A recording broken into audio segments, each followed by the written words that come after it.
નમસ્કાર.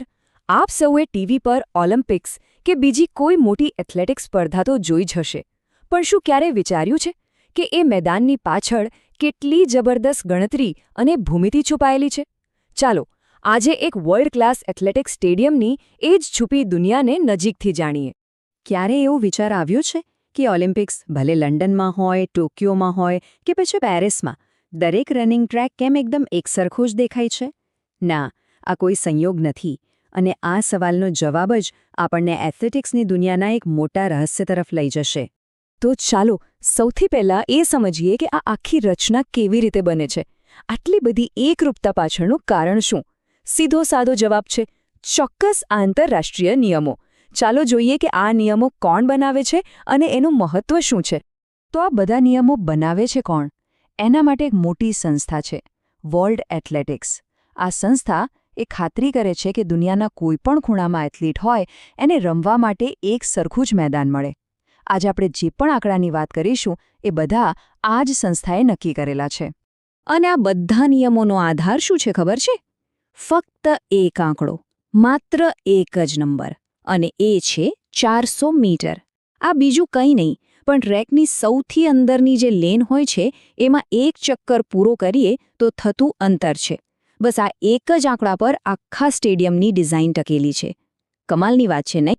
તો ચાલો આપણે પણ આ સ્ટેડિયમની ટૂર શરૂ કરીએ. અને શરૂઆત ક્યાંથી કરીશું? સ્વાભાવિક છે, રનિંગ ટ્રેકથી. એ જગ્યા જ્યાં ઇતિહાસ રચાય છે, જ્યાં રેકોર્ડ બને છે અને તૂટે છે. તો સવાલ એ છે કે આ 400 મીટરનું માપ બને છે કેવી રીતે? એનું ગણિત બહુ રસપ્રદ છે. જુઓ, ટ્રેકમાં બે સીધા રસ્તા હોય છે. દરેક હોય છે 84.39 મીટર લાંબો, અને પછી આવે છે બે વળાંક જે 36.50 મીટરની ત્રિજ્યાવાળા અડધા વર્તુળ જેવા હોય છે.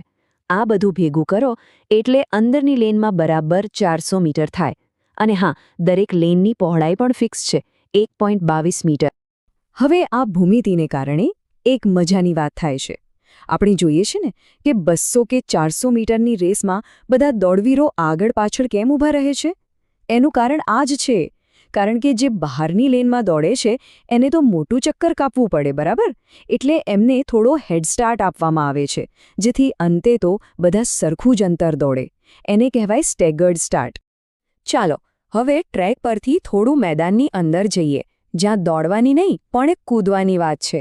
એવી રમતો જ્યાં ખેલાડીઓ જાણે ગુરુત્વાકર્ષણને પડકારતા હોય. જેમ કે લોંગ જમ્પ. એમાં જે દોડવા માટેનો રસ્તો હોય છે એ લગભગ 40થી 45 મીટરનો હોય છે. હવે આ કોઈ મન ફાવે તેવો આંકડો નથી. વૈજ્ઞાનિકોએ શોધી કાઢ્યું છે કે એક ટોચના એથ્લીટને પોતાની પૂરી સ્પીડ પકડવા માટે બસ આટલી જ જગ્યા જોઈએ છે, એનાથી ઓછી નહીં, વધારે નહીં. પછી આવે છે હાઈ જમ્પ.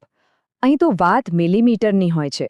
જે આડી દાંડી હોય છે એટલે કે ક્રોસ બાર એ બરાબર 4 મીટર લાંબી હોય છે, અને જે બે થાંભલા પર ટકેલી હોય એમની વચ્ચેનું અંતર હોય છે 4.02 મીટર.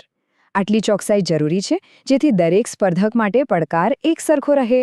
અને પોલ વોલ્ટનું પણ કંઈક આવું જ છે. અહીં પણ દોડવા માટે 40-45 મીટરનો રનવે મળે છે, અને નીચે પડવા માટે 6x6 મીટરનો મોટો લેન્ડિંગ એરિયા. આ માપ ખેલાડીની સુરક્ષા માટે અને એ પોતાનું બેસ્ટ પરફોર્મન્સ આપી શકે એ બંને માટે ખૂબ જ જરૂરી છે.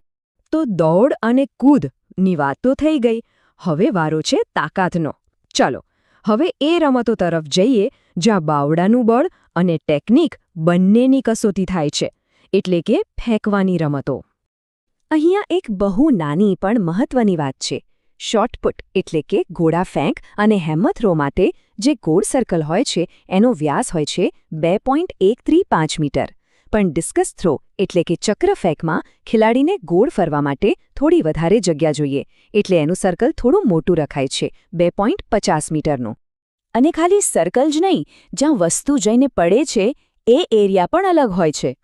ગોળો, હથોડો કે ચક્ર જેવી વસ્તુઓ માટે લેન્ડિંગ એરિયાનો ખૂણો 34.92 ડિગ્રીનો હોય છે. પણ ભાલા એટલે કે જેવલિન માટે એ હોય છે સાંકડો, માત્ર 28.96 ડિગ્રી. કેમ? કારણ કે ભાલો સીધો અને લાંબો ઉડે છે, એટલે એના માટે સાંકડો વિસ્તાર પૂરતો છે. એટલે જ જેવલિન માટે બધું થોડું અલગ છે. એનો રનવે પણ 30થી 36.5 મીટરનો હોય છે, અને લેન્ડિંગ એરિયા પણ સાંકડો. આ બધું જ ખાસ ભાલાની ઉડાનને ધ્યાનમાં રાખીને જ ડિઝાઇન કરાયું છે. સારું, તો આપણે આટલા બધા આંકડા જોયા, મીટર, સેન્ટીમીટર, ડિગ્રી. પણ આ બધા પાછળનો મુખ્ય હેતુ શું છે? આટલી બધી ચોકસાઈ રાખવી શા માટે આટલી બધી જરૂરી છે? એમ પણ કહી શકાય કે શું ફેર પડે જો ટ્રેક 400 મીટરને બદલે 399 મીટરનો હોય તો? શું આટલો નાનો ફરક ખરેખર મહત્વનો છે? હા, છે, અને ચાલો સમજીએ કેમ. આનું સૌથી મોટું કારણ છે ફેર પ્લે, એટલે કે નિષ્પક્ષ રમત. આ નિયમોએ ખાતરી કરે છે કે દુનિયાના કોઈ પણ ખૂણામાં કોઈ પણ એથ્લીટ રમે એને એક સરખી જ પરિસ્થિતિ મળે. જો આવું ન હોય તો આપણે કેવી રીતે કહી શકીએ કે કોણે વર્લ્ડ રેકોર્ડ બનાવ્યો? ભારતમાં બનેલા રેકોર્ડની સરખામણી જાપાનમાં બનેલા રેકોર્ડ સાથે કરી જ ન શકાય. આ નિયમો વગર વર્લ્ડ રેકોર્ડનો કોઈ અર્થ જ નથી. એટલે હવે પછી જ્યારે કોઈ એથ્લીટને વર્લ્ડ રેકોર્ડ તોડતા જોવામાં આવે ત્યારે એક વાત યાદ રાખવી. એ માત્ર એ એથ્લીટની મહેનત અને ક્ષમતાની જીત નથી, પણ એની પાછળ રહેલા ગણિત અને ચોકસાઈની પણ જીત છે. એ અદૃશ્ય ભૂમિતિની જીત છે જેના પર આ આખી રમતનો ભવ્ય મહેલ ઊભો છે.